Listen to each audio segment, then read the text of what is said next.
پرونده‌ای تاریک، مردی با لبخندی ترسناک. نامش جان وین گیسی. کودکیش پر از تحقیر و کتک‌های پدر بود و مادری خاموش که فقط نگاه می‌کرد. برای همسایه‌ها مردی عادی و محترم بود، کسی که هیچ کس به او شک نمی‌کرد.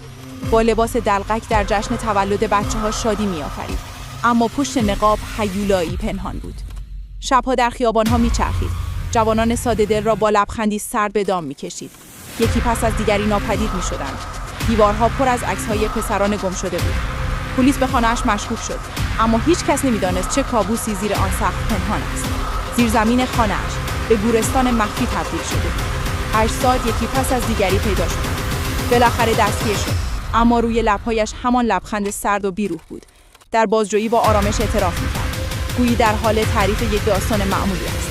دادگاه پر از نگاه‌های خشمگین بود، اما او همچنان با غرور نشسته بود. قاضی حکم مرگ را خواند و گیسی بی‌حسان فقط خیره ماند.